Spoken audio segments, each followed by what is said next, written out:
Dan perbuatan-perbuatan haji maksudnya pelaksanaannya.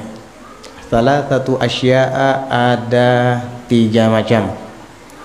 Arkanun wa wajibatun wa sunan. Yang pertama adalah rukun-rukunnya. Dan yang kedua adalah wajib-wajibnya. Dan yang ketiga adalah sunnah-sunnahnya. Haji berputar pada 3 macam pembahasan ini. Pertama adalah rukun-rukunnya. Fal arkanu khamsatun, maka adapun rukun-rukunnya, yakni rukun haji khamsah, ada 5. Pertama al-ihram, yaitu berihram. Apa sih berihram itu? Wa huwa niyatud dukhuli fil haji awil umrah. Ia adalah berniat masuk dalam ibadah haji atau umrah. Itu arti berihram. Sebahagian orang awam mengira berihram itu adalah memakai pakaian ihram. Memakai pakaian ihram itu bukan berihram. Itu namanya pakaian yang digunakan ketika kita akan berihram, sehingga disebut kain ihram. Bukan maksud daripada berihram adalah kain itu, bukan. Itu pakaiannya. Berihram itu adalah berniat ihram. Bisa jadi yang diniatkan adalah haji atau yang diniatkan adalah umrah. Jika kita ingin menunaikan ibadah haji, berarti niat ihramnya adalah ihram untuk haji. Kalau dilafadzkan dengan bahasa Arab, bunyinya adalah nawaitul ihram, nawaitul hajja wa ahramtu bihi lillahi ta'ala. Artinya aku berniat haji dan aku ihramkan dengannya karena Allah Ta'ala. Nawaitul hajja wa ahramtu bihi lillahi ta'ala labbaik Allahumma hijjatan. Aku memenuhi panggilanmu ya Allah dengan menunaikan ibadah haji. Itu lafadznya. Kalau kita ingin berniat ihram umrah, maka diganti kalimat hajja dengan kalimat umrah, yaitu nawaitul umrata wa ahramtu biha lillahi ta'ala labbaik Allahumma umratan. Aku berniat umrah dan berihram dengannya karena Allah Ta'ala, dan aku memenuhi panggilanmu ya Allah dengan melaksanakan ibadah umrah. Yang penting niat itu harus dihadirkan di dalam hati. Adapun hukum melafadzkannya sunnah saja, sama seperti ibadah-ibadah lainnya. Makanya di sini beliau menyebutkan wa yustahabbu, dan disunahkan an yaqula, bahwa orang yang ingin berhaji atau umrah tadi mengatakan, berarti dengan lisan.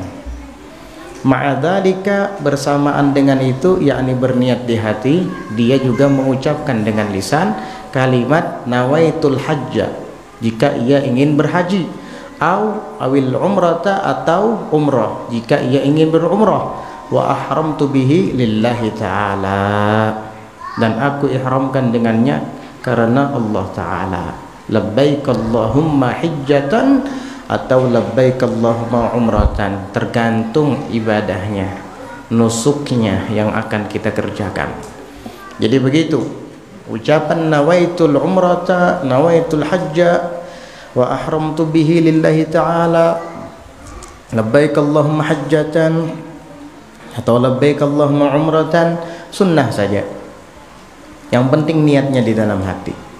Di dalam hati dia hadirkan niat, aku berniat haji dan aku ihramkan dengannya karena Allah. Selesai. Kemudian atau aku berniat umrah dan aku ihramkan dengannya karena Allah. Selesai. Itulah arti ihram rukun pertama haji. Bukan memakai kain putih yang bahagian atas atau bahagian bawah. Itu pakaian ihram. Hakikat ihram adalah berniat untuk menunaikan ibadah haji atau menunaikan ibadah umrah, atau keduanya jika dia ingin melaksanakan haji qiran, menggabungkan dua niat haji dan umrah sekaligus. Kemudian wala yasihhul ihramu bil haji illa fi ashhurihi, dan tidak sah berniat ihram untuk haji kecuali pada bulan-bulannya. Itulah atau inilah yang disebut dengan miqat zamani. Miqat zamani artinya waktu masa untuk berihram. Berihram haji di sini. Kapan? Hanya di 2 bulan Syawal dan Dzulqa'dah, dan di 10 hari pertama daripada bulan Dzulhijjah. Seperti yang akan beliau sebutkan, wala yasihhul ihramu bil haji illa fi ashhurihi, tidak sah berihram dengan haji kecuali pada bulan-bulannya. Wahia, ia adalah Syawal wa Dzulqa'dati wa ashru Dzulhijjati, yaitu bulan Syawal sebulanan penuh dari 1 Syawal hari raya Idul Fitri sampai 29 atau 30. Dilanjutkan lagi Dzulqa'dah, yaitu mulai dari 1 Dzulqa'dah sampai 29 atau 30. Dilanjutkan lagi mulai tanggal 1 Dzulhijjah sampai tanggal 9 Dzulhijjah, yaitu hari Arafah. Itu akhir daripada miqat zamani,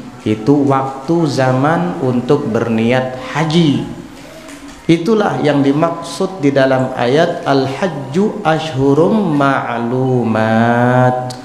Haji itu ada bulan-bulan yang sudah ditentukan untuk melaksanakannya, yaitu Dzulqa'dah, Syawal, Dzulqa'dah, dan mulai tanggal 1 Dzulhijjah sampai tanggal 9, yaitu hari Arafah. Apabila sudah terbenam matahari pada tanggal 9 Dzulhijjah, berarti masuk 10 Dzulhijjah. Tidak sah lagi sudah berniat haji karena miqat zamaninya sudah berlalu. Paham? Itu namanya miqat zamani, waktu berniat atau zaman waktu berniat. Wa akhiruha, dan akhirnya penghabisan sehingga tidak bisa lagi berniat adalah tulu'u fajri lailatin nahri, terbitnya fajar di malam hari raya kurban, yaitu hari raya Idul Adha. Idul Adha sudah nggak bisa lagi berniat haji, akhir sudah itu. Ada lagi namanya miqat makani. Miqat makani itu miqat tempat kita berihram haji. Nanti akan dibahas karena itu masuk dalam wajibat. Kita lanjutkan lagi rukun berikutnya. Wa baqil arkani, dan sisa rukun-rukun lainnya adalah al-wuqufu bi Arafata, yaitu wukuf di Arafah. Apa sih arti wukuf di Arafah? Wukuf di Arafah artinya berdiam di padang Arafah pada tanggal 9 Dzulhijjah, walau sejenak, walau hanya lewat. Karena wukuf di Arafah itu adalah rukun inti dalam rukun-rukun haji. Sehingga dalam Al-Quran Allah Subhanahu wa ta'ala menyebutkan Al-Hajju Arafat. Haji itu adalah wukuf di tanah atau di padang Arafah. Padahal banyak kan rukun-rukun lain, tapi Allah menyebutkan wukuf Arafahnya karena itu adalah rukun inti dalam pelaksanaan ibadah haji dan tidak boleh terlewatkan. Kalau tawaf ifadah atau sa'i atau halak cukur rambut itu boleh ditunda, tapi kalau wukuf di Arafah tidak bisa ditunda-tunda, harus dilaksanakan pada tanggal 9 Dzulhijjah. Paham? Nah itu wukuf di Arafah, di padang Arafah pada tanggal 9 Dzulhijjah. Mau sebentar, yang penting hadir di padang Arafah, atau hanya sekedar lewat saja, yang penting hadir di padang Arafah. Kemudian rukun berikutnya wa tawaful ifadah, dan tawaf ifadah. Artinya setelah selesai daripada wukuf di Arafah, rukun berikutnya adalah tawaf. Di mana? Di Baitullah, disebut dengan tawaf ifadah. Ifadah itu artinya kembali lagi, pergi ke Masjidil Haram setelah sebelumnya berangkat ke padang Arafah. Kenapa kembali lagi ke Masjidil Haram? Untuk tawaf di Baitullah, makanya disebut tawaf ifadah. Loh, mabit bib, katanya mabit dulu di Musdalifah. Sebentar, kita tidak berbicara tentang wajib-wajibnya haji. Ini kita sedang berbicara tentang rukun-rukunnya haji dulu. Nanti kita bicara tentang mabit di Musdalifah. Ini rukun haji dulu yang kita bicarakan. Ya. Berarti rukun ketiga adalah tawaf ifadah. Tawaf ifadah.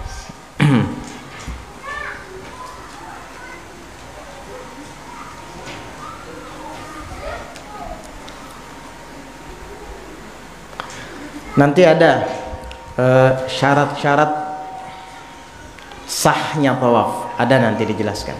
Yang jelas rukun ketiga daripada rukun haji adalah tawaf ifadah.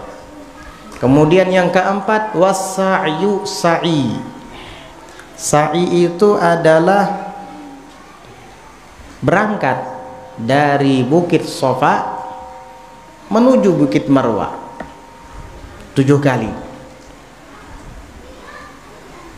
Artinya dari Shafa ke Marwah dihitung 1, dari Marwah ke Shafa dihitung 2. Jangan salah, nanti dikira Shafa Marwah Shafa 1, Shafa Marwah Shafa 2, 14 kali inti. Lumayan, jaraknya sangat jauh, kurang lebih 800 meter, hampir 1 kilo. Bayangkan 14 kali bolak-balik. Ada tepacul lah hintuhun.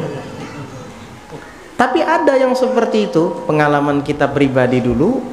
Setelah kita ajarkan tentang manasik umrah, sebelum berangkat umrah diajarkan manasik, dia dengar ketika kita jelaskan persis seperti yang tadi ulun sebutkan, bahwa sa'i itu adalah pergi dari Shafa ke Marwah, dan itu dihitung 1.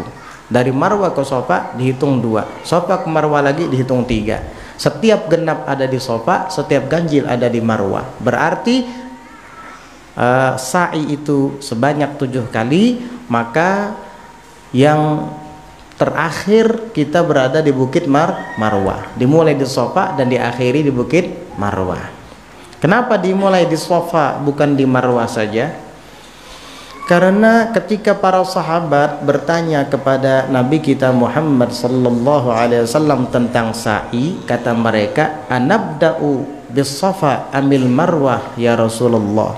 Apakah kami memulai sa'i ini dari Bukit Shafa dulu atau dari Bukit Marwah?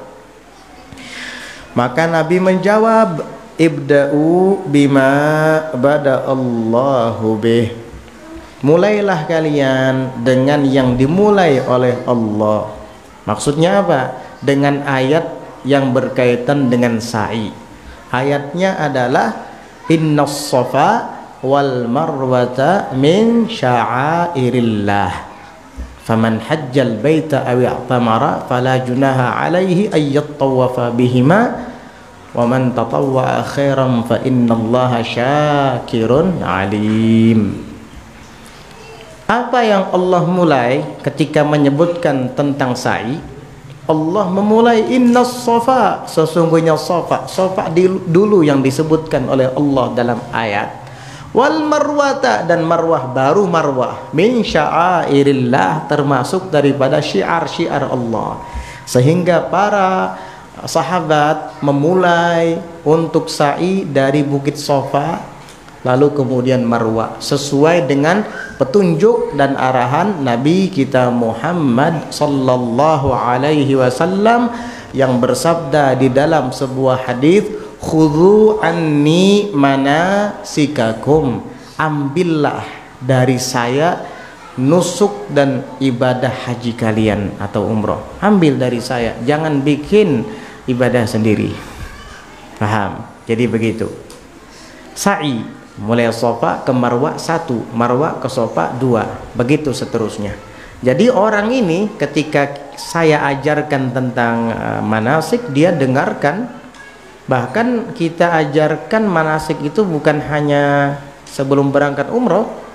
Ketika di Madinah, sehari sebelum berangkat ke Mekah, sebentar lagi berarti akan umroh, kita ingatkan lagi tentang rukun-rukun umroh, yang diantaranya adalah sa'i, Safa sampai Marwah. Kita kasih tahu bahwa Safa ke Marwah dihitung 1, Marwah ke Safa dihitung 2. Jelas sekali, yang lainnya paham kecuali beliau ini. Akhirnya apa? Ketika kita sedang sa'i Safa dan Marwah, selesai sampai di Bukit Marwah, kita cukur. Nah, kita kalau terpisah dengan jamaah biasanya menunggu di sana sambil melihat-lihat ada nggak di antara jamaah kita yang masih sa'i. Kalau masih ada, kita tanya, udah berapa? Kalau dia bilang udah 7, suruh duduk ngumpul di sini. Begitu biasanya. Karena tidak mungkin kita selalu bersama. Namanya orang banyak, dan laki-laki ketika sampai di pilar hijau dianjurkan untuk lari-lari kecil sampai kepada pilar hijau berikutnya. Perempuan tidak. Jangan lari-lari perempuan. Ini bukan perlombaan 17 Agustus. Ini perempuan ikut lari juga. Salah kamu. Nggak boleh. Itu hanya laki-laki saja. Ya. Nah, jadi kadang disitulah terjadinya perpisahan. Tidak apa-apa, nanti di Bukit Marwah ketemu lagi, biasanya begitu. Ada bapak-bapak tadi nggak datang-datang, dicari, ditanya, sudah Pian, belum tuntung lagi aku. Ya kita kira mungkin beliau sudah tua ya, jadi agak lambat, nggak apa-apa lah. Udah lama-kelamaan nggak kelihatan lagi, dicari nggak dapat.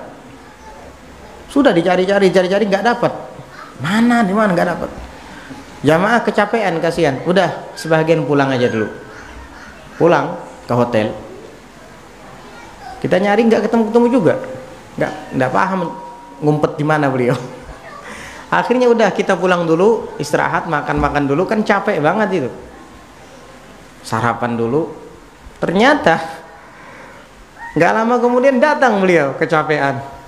Allah, mangga Allah nih, loh ini datang orangnya, kata kita. Sidin tua, umurnya waktu itu mungkin hampir 60, kasihan. Loh, kita tadi nyari Pian, di mana Pian? Aku tadi ke Uyuhan, duduk satu mat istirahat. Oh pantas, nggak ketemu. Ternyata di tengah-tengah orang banyak itu beliau duduk istirahat. Kenapa ke Uyuhan? Uyuh benar sekalian tawaf nih. Masa? Iya uyuh benar. Kayak pegerang Pian tawaf tadi. Ya kan dari Safa tuh ke Marwah, itu Marwah ke Safa 1, Safa ke Marwah, Marwah ke Safa 2. Waduh, 14 kali berarti sampai. Pantas kecapean. Umur udah tua kakek-kakek, kasihan. 2 kali, nggak apa-apa, dapat pahala beliau. Subhanallah. Padahal sudah berkali-kali kita sampaikan dalam manasik. Nggak paham, apa mungkin pikiran beliau lagi sedang tidak konsen, bisa jadi. Kasihan Akhirnya kita jelaskan, ya pantas pian kok uyuhan, manggah-manggah kesian. Karena pian 14 kali itu. Oh, iyalah, iya. Orang mulai sofa ke Marwah itu 1, Marwah ke sofa 2. Bayangkan jaraknya 800 meter itu. 1 kali berangkat tuh kurang lebih 800 meteran. Kurang lebih segitu. 1 pal kurang 200. Balik lagi, anggap 2 pal, 14 pal jalan kaki, orang tua 60 tahunan umurnya hampir. Bayangkan, manggah beliau. Nah itulah wajibnya, pentingnya kita perhatian di saat belajar. Gara-gara tidak perhatian salah nanti. Ya. Jadi begitu. Kemudian rukun yang terakhir daripada rukun haji adalah wal halq, yaitu menggundul rambut bagi laki-laki, awit taksir, atau pilihan kedua memendekkannya saja. Ini bagi laki-laki dan perempuan. Tetapi khusus untuk laki-laki disunahkan menggundul habis, dibotakin, meleneng. Itu sunnah itu. Lebih afdal daripada hanya memendekkannya saja. Kenapa? Karena Rasulullah SAW bersabda di dalam hadis, rahimallahul muhalliqin. Mudah-mudahan, kata Nabi, Allah merahmati orang yang menggundul rambutnya. Para sahabat yang hanya memendekkan rambut ketika itu komplain, minta doa juga, wal muqassirin ya Rasulullah, kami yang memendekkan rambut ini doakan juga ya Rasulullah. Ndak, rahimallahul muhalliqin, kata Nabi, mudah-mudahan Allah rahmati orang-orang yang menggundul rambutnya. Mereka bilang lagi, wal muqassirin ya Rasulullah, kami yang hanya memendekkan rambut ini juga didoakan ya Rasul. Ndak, kata Nabi, rahimallahul muhalliqin, Allah merahmati orang-orang yang menggundul rambutnya. Wal muqassirin ya Rasulullah, kami yang memendekkan rambut doakan juga ya Rasul. Wal muqassirin, kata Nabi, dan orang-orang yang memendekkan rambutnya. Akhirnya apa? Yang menggundul habis rambutnya dapat 3 doa dari Nabi, sedangkan yang hanya memendekkannya saja dapat 1 doa. Jadi kalau nanti ditakdirkan bisa berangkat umroh atau berangkat haji, amin, Allahumma amin. Ini jamaah Musalla Nurul Darut Taqwa insyaallah, amin ya. Bisa berangkat haji minimal umroh insyaallah, amin ya rabbal alamin. Nanti laki-lakinya jangan gengsi digundul kepalanya, biar digundul sampai botak nggak apa-apa, dapat 3 doa dari Nabi. Ibu-ibunya jangan, ada aja nanti ulun hendak begundul juga bibi. Jangan, ini laki-laki saja. Kalau ibu-ibu cukup dipendekkan saja rambutnya, jangan digundul. Ntar lakinya kawin lagi nanti. Apa? Ada perempuan gundul di rumah. Ya, perempuan itu sunnah digundul hanya di 2 keadaan. Kapan? Ketika masih bayi. Ketika masih bayi, laki-laki perempuan sama, digundul habis rambutnya. Bukan hanya dicukur ketika tasmiyahan, enggak.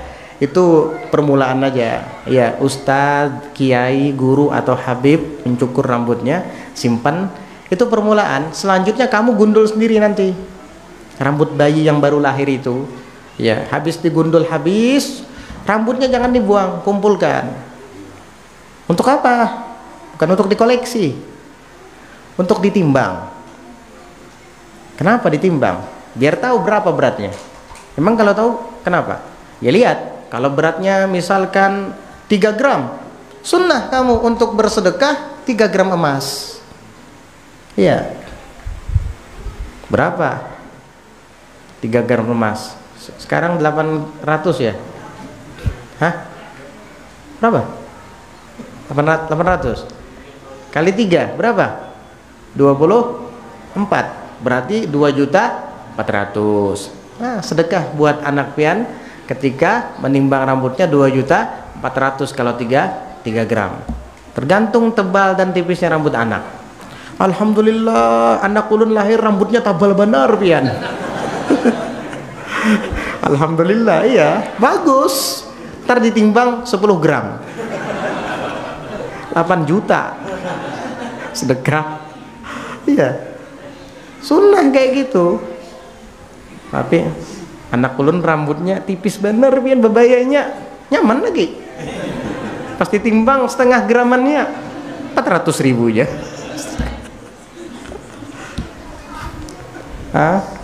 Sunnah begitu, dicukur habis ya. Tapi saya tidak sanggup, Bib. Saya orang tidak punya. Jadi kalau bersedekah dengan nilai emas itu terlalu berat bagi saya. Ya sudah, nggak apa-apa. Ada pilihan kedua, yaitu dengan perak. Kalau nggak bisa dengan emas, maka dengan perak. Pas rambutnya misalkan 2 gram beratnya, perak sekarang 1 gramnya berapa? 40.000 misalnya. Berarti cuma 80.000 aja, nggak apa-apa. Bagi yang tidak mampu, menang sugih jangan kayak itu. Sugih lain pulang. Dia nggak ada mampu aja, diganti dengan perak. Yang kedua, sunnah bagi perempuan untuk digundul habis rambutnya. Al-kafiratu idza aslamat, wanita yang non muslim apabila sudah masuk Islam. Jadi perempuan non muslim lalu kemudian masuk Islam, disunnahkan untuk digundul rambutnya, supaya rambut di masa dia masih kafir dahulu hilang dan berganti dengan rambut bersih dan suci dalam keadaan muslimah. Paham? Begitu. Mu'allaf ya, mu'allaf ini gundul rambutnya, sunnah gitu, laki-laki atau perempuan, nggak apa-apa. Lagi pula kalau perempuan digundul enak kan, pakai kerudung keluar, nggak ada yang tahu juga rambutnya digundul. Pakai kerudung. Itu aja kalau untuk perempuan ketika masih bayi dulu, dan jika ada wanita kafirah yang masuk Islam, gundul rambutnya. Selain dari itu, apa hukumnya? Hukum asal makruh. Tapi kalau suaminya melarang, bisa haram nanti. Jangan digundul rambut ikam, jangan. Tinggi, haro digundulnya, haram, dosa itu, karena melanggar perintah suami. Bini pulang kena laki pian. Gundul, paham? Jadi begitu. Ada juga sebagian ulama mengecualikan, kecuali apabila rambutnya itu susah diatur, karena mungkin kribo, apa tuh, brokoli, gimbal ya, gimbal, kayak brokoli. Brokoli tau nggak? Sayur brokoli. Ya mungkin digundul nggak apa-apa, untuk apa, supaya mudah diatur. Ada sebagian orang atau sebagian suku yang kayak gitu ya rambutnya, yang brokolian gitu. Kasihan juga sih, apalagi musim panas, debu-debu berterbangan cepat nempel tuh di situ. Saya punya teman dari Afrika dulu, waktu belajar di Hadramaut dulu. Zaman kita itu dulu masih apa ya, Hadramaut itu masih sangat apa namanya tuh, primitif, sangat primitif sekali. Masih jalanan pun belum diaspal waktu itu. Sekitar tahun 2002-an itu, jalan itu hanya sebahagian jalan saja yang ada aspalnya, jalan utama lah. Jadi kalau mau ziarah Nabi Allah Hud itu, jalannya melewati jalan-jalan yang berdebu biasanya. Dan kita naik mobil Zizo. Zizo itu motor truk. Buhan sana menyambat Zizo, padahal Isuzu. Orang sana nyambatnya Zizo. Ya maklum bahasa Arab ya. Isuzu itu Zizo kata mereka. Atau babur, mereka menyebutnya babur, begitu. Motor truk di bak, bak kayak dam gitu, tapi bukan dam, bak. Jadi kita mau ziarah Nabi Hud, naik di situ. Jadi kalau apa namanya debu berterbangan, ya siap-siap kita kena debu. Nah, kawan-kawan yang dari Afrika, karena memang rambut mereka itu kan kayak yang pengen lihat di TV-TV itu, orang Afrika itu kan rambutnya apa tadi? Gimbal ya, brokoli gitu tadi. Akhirnya apa? Penuh debu, kasihan. Makanya biasanya orang-orang Afrika itu setiap bulan Sya'ban itu kan ziarah Nabi Hud, mereka gundul kepalanya, digundul habis supaya nggak kena debu. Itu dulu, zaman saya dulu sekitar tahun 2000-an. Apa? Tahun 2002 ya, tahun 2002-an. Kalau sekarang enak. Yang sekarang ini yang belajar di Hadramut enak. Jalannya sudah beraspal. Kalau mau pergi ke Nabi Allah Hud ziarah pakai bis sekarang ini. Enak, ada bisnya sekarang. Ya, kemudian dulu ada bis juga, cuman terbatas bisnya. Yang telat naik bis, ya naik itu tadi, Zizo tadi. Naik babur, naik Zizo. Menderita sekali. Panas lagi luar biasa. Tapi walaupun fisik kita, jasmani kita terasa panas, tapi hati kita terasa dingin. Ini yang mau diziarahin Nabi Allah Hud alaihi salam. Dan sampai di sana nggak punya tempat tinggal, masang kemah kita masing-masing. Setiap kamar punya kemah masing-masing. Didirikan kemah. Ya, tidurnya di mana? Di padang pasir yang didirikan kemah. Kalau malam enak, dingin, ada angin-angin bertiup, wah, sepoi-sepoi. Mau tidur siang, naudzubillah panasnya itu. Ya Allah, panas luar biasa. Kita mengalami itu. Gurun di Wadi Ahqaf sana, di Nabi Allah Hud. Panas itu. Musim panas lagi Sya'ban. Tahu kan apa? Bulan Sya'ban musim panas kan? Karena akan memasuki Ramadan. Itu pas kurma lagi sedang berbuah-buahnya itu. Wah, panas itu, luar biasa. Perjuangan. Sekarang enak, nggak ada kemah lagi sekarang, sudah ada bangunannya. Makanya yang sekarang ini enak semua, nggak kayak dulu. Ulun pas ziarah Nabi Hud, yang sekarang ini ingat terbayang masa lalu. Ya Allah, orang sekarang ini enak-enak semua nih, murid-murid yang baru-baru yang mondok sekarang nih enak-enak semua, ya Allah. Ada HP lagi, zaman dulu nggak ada HP. Ada ATM lagi, sekarang zaman dulu nggak ada ATM. Kalau uang habis ya habis. Mau apa? Habis. Mau apa ngirimnya? Kecuali ada orang yang berangkat dari Indonesia ke Hadramut. Jadi kadang orang tua kita tuh nunggu-nunggu informasi dari Jawa. Ada nggak informasi? Mungkin ada Habib Fulan mau berangkat ke Hadramut. Dulu nggak semudah sekarang aksesnya. Dikit-dikit ke Hadramut, ntar pulang berangkat lagi. Enak sekarang, dulu nggak seenak sekarang. Iya. Pas mendengar, wah, Habib Soleh Al-Jufri Solo mau berangkat ke Hadramut dulu itu. Ayah saya tuh, abah langsung sibuk tuh ke situ kemari nyari tahu kapan Habib Soleh berangkat. HP nggak ada, akhirnya pakai wartel dulu nelponnya. Nitip duit ke sana, ditransfer ke rekening beliau. Transfernya nggak pakai ATM, apalagi SMS banking nggak ada zaman dulu. Ke banknya dulu cuma ada satu di Sungai Danau dulu. Luar biasa abah tuh perjuangannya, udah dikirimin duit. Habib Soleh datang ngasih ini uang kiriman dari abah ente, sekaligus buat berangkat haji kata beliau. Luar biasa. Itu perjuangan itu uang diimit-imit itu. Kenapa? Karena kalau kita pindah kitab bakal beli kitab nanti nggak enak, dikit-dikit ke warung Syai Halib. Tahu Syai Halib nggak? Di sana ada minuman yang enak di Hadramut, namanya Syai Halib.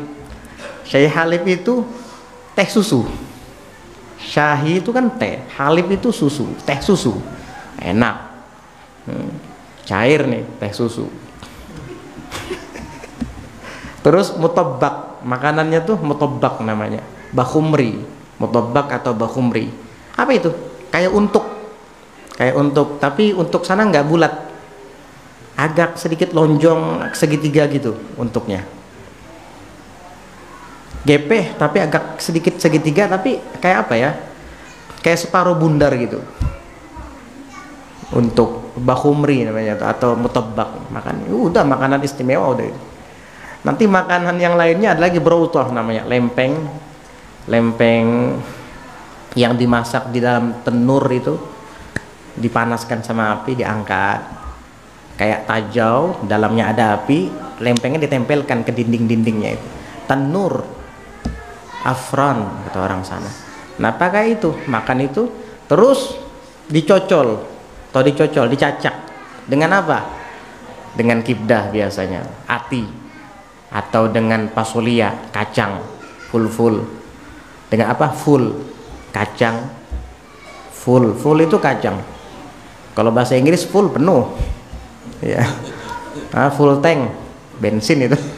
Ini full kacang, pasolia itu, kibdah, soneh, ya itu luar biasa dulu. Kalau sekarang wah enak, sekarang jus-jusan lengkap, sekarang mau jus apa ada sekarang, enak. Kalau sekarang ini udah maju kayak di Indonesia sudah. Sekarang ini pentol ada di sana. Zaman kita datang dari mana pentol? Nggak ada pentol. Namun sekarang pentol ada di Hadramaut sana. Nggak paham dari mana dapat pentol. Subhanallah. Wah ya ini ada, dulu nggak ada. Pentol ada, terus tahu tempe lengkap juga. Tahu tempe ada, mandai ada juga. Mandai ada. Ya, mandai ada di sana. Sudahnya abon-abon ini. Karena ya mungkin orang Indonesia yang berdatangan itu. Subhanallah. Mandai, lempok, ada juga lempok durian. Zaman kita ya Allah dulu. Kita mengalami kita itu. Nah, luar biasa tuh zaman. Sekarang ini enak-enak, masya Allah. Ya, enak zaman sekarang ini. Dikit-dikit teleponan sama orang tuanya, dikit-dikit video call. Kita 4 tahun nggak pernah lihat wajah orang tua kita. Kurang lebih 4 tahun. Nggak pernah bersua, nggak pernah lihat wajahnya. Kecuali akhir-akhir mau pulang tuh. Di tahun sekitar 2004, 2005-an itu sudah ada HP. Sudah bisa HP, tapi nggak bisa video callan nggak ada, ya cuman teleponan aja, dan dilarang kecuali bagi yang sudah mau pulang. Ketika itu kita mau pulang dan kita sudah selesai pelajaran yang muqarrar itu, pelajaran kurikulum yang sudah ditetapkan, selesai sudah kita mempelajari itu, sehingga kita bisa keluar tahun 2005 itu, keluar ke daerah di sekitar Tarim sana, belajar kepada Habib tua yang ada di sana, tabarrukan sama beliau. Ada yang ahli balaghah dulu, Al Habib Ahmad bin Abdullah bin Syihab, Allah yarhamuh, belajar balaghah sama beliau. Terus ada lagi namanya Habib Mastur Al Idrus, ahli nahwu itu, belajar sama beliau, tabarrukan. Ada lagi Habib Abdullah bin Syihabuddin, Masya Allah alaih, Habib Abdullah bin Muhammad bin Alwi bin Abdullah bin Syihabuddin, luar biasa julukannya Ainu Tarim. Julukannya itu Ainu Tarim, matanya Tarim, tokohnya Tarim. Nah, itu kita belajar sedikit tentang ilmu tasawuf, baca kitab Nasaihud Diniyah, begitu seterusnya. Itu sudah tahun 2005, setahun sebelum pulang. Tahun itu kita berangkat haji dulu, dan khidmat mengajar di daerah pesisir Hadramaut, namanya Sahil, di daerah Sahil. Daerah Sahil ini ada beberapa daerah tempat, Syihir, Mukalla, dan Hami. Nah kita ditugaskan untuk berkhidmat di daerah Syihir sana, ya, murid-murid yang baru datang itu, mengajari mereka dulu. Alhamdulillah, luar biasa. Asyik ya cerita Hadramaut. Itulah Hadramaut, insyaallah. Bumi sejuta wali. Mudah-mudahan sampai ke sana juga, insyaallah. Amin ya rabbal alamin. Kenapa ya jadi ke sana tadi cerita? Mulai dari cukur rambut tadi ya. Ya itulah 5 rukun haji. Niat ihram berhaji, kemudian wukuf di Arafah, kemudian tawaf ifadah, kemudian sa'i, dan yang kelima adalah halaq atau taksir, menggundul rambut atau memendekkannya. Rukun umrah apa?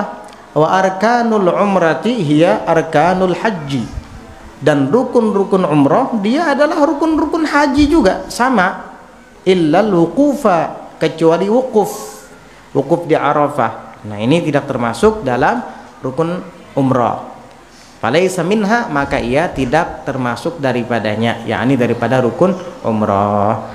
Jadi kalau kita tahu hafal rukun haji, pasti kita juga hafal rukun umrah. Cuma dibuangi satu saja, wukuf di Arafah. Berarti rukun umrah itu adalah niat ihram umrah, sama kayak tadi. Kalau tadi niat ihram haji, nawaitul hajja wa ahramtu bihi lillahi ta'ala labbaik Allahumma hajjatan. Kalau yang ini umrah, tinggal diganti hajjanya dengan al-umrata, yaitu nawaitul umrata wa ahramtu biha. Bihinya diganti dengan biha, wa ahramtu biha lillahi ta'ala labbaik Allahumma. Yang tadi hajjatan atau hijjatan diganti dengan umratan. Kalau diterjemahkan ke bahasa Indonesia, aku berniat umrah dan aku ihramkan dengannya karena Allah Ta'ala, ya Allah, hamba memenuhi panggilanmu dengan menunaikan ibadah umrah. Selesai. Yang kedua adalah tawaf. Wukuf di Arafahnya nggak ada, itu haji tadi. Langsung dilingkawi, langsung dilompati. Rukun yang kedua haji, wukuf di Arafah, langsung dilompati dengan tawaf. Tawaf di Baitullah. Nanti ada caranya dan syarat-syarat sahnya tawaf, dibahas nanti. Setelah tawaf apa lagi? Sa'i, Safa dan Marwa. Setelah sa'i yang keempat ada cukur atau gundul tadi. Selesai umrah. Mudah sekali pelaksanaan umrah itu. Setelah kita sampai ke miqat, lalu kemudian berniat umrah, tawaf 7 kali, sa'i 7 kali, cukur rambut, habis. Mau tawaf lagi, mau umrah lagi di hari itu, bisa, tinggal pergi lagi ke miqat. Habis itu niat umrah lagi, kamu tawaf lagi, kamu sa'i lagi, kamu cukur lagi, selesai. Mau lagi, rasa masih kuat fisikmu, silahkan. Jadi satu hari itu bisa melaksanakan umrah berkali-kali, tergantung kondisi fisik kita. Kalau masih merasa fit dan kuat, anggaplah olahraga. Masa jogging aja bisa mulai kintab ke asam-asam? Umrah nggak bisa, kan begitu. Udah sehat malahan. Teman kita tuh ada yang sehari itu 2 kali dia umrah. Habis sholat subuh dia niat umrah, tar sorenya lagi dia umrah lagi. Semangat luar biasa. Kalau ulun cukup sekali aja, nggak kuat. Ya, jadi begitu. Sampean berapa kali umrah? Alhamdulillah saya sudah bisa 7 kali umrah. Loh, maka sidin sekali aja berangkat. Berangkatnya sekali, tapi di sana 7 kali umroh. Makanya kalau nanya itu berangkat umroh atau umroh itu beda. Sampean berapa kali berangkat umroh? Ya mungkin berangkatnya sekali. Tapi kalau pertanyaannya sampean berapa kali umroh? 7 kali. Kenapa? Karena saya 7 hari di Mekah, dan selama 7 hari itu hari-hari saya umroh. Berarti umrohnya 7 kali, walaupun berangkatnya sekali. Karena umroh itu tidak ada miqat zamaninya, tidak ada waktu khususnya. Beda dengan haji. Kalau haji dalam setahun hanya bisa sekali saja, karena wukuf di Arafah itu hanya satu kali saja, yaitu tanggal 9 Dzulhijjah. Masa dalam setahun tanggal 9 Dzulhijjah lebih dari sekali? Gak ada kan? Kalau miqat zamani dalam umrah tidak ada batas, kecuali 2, yaitu kalau kita di bulan-bulan haji dan sudah berniat haji, nggak boleh kita mengganti dengan umrah. Ya, atau ketika kita sedang masih berihram haji, belum tahallul, belum selesai nusuk hajinya, lalu mau berniat umrah lagi, nggak boleh. Nah, di 2 hal ini nggak boleh kita berniat umrah. Selain dari ini, silahkan mau berniat umrah. mau bulan Muharram, mau bulan Safar, mau bulan Rabiul Awal, mau bulan Rabiul Tsani, Jumadil Awal, Jumadil Tsani, silahkan, terserah, bebas. Tidak ada miqat zamaninya, sebagaimana haji yang di situ tidak bisa kita bebas karena ada miqat zamaninya, seperti yang tadi dijelaskan. Wallahu a'lam bissawab. Insyaallah nanti kita akan membahas tentang apa yang diwajibkan ketika kita sedang tawaf.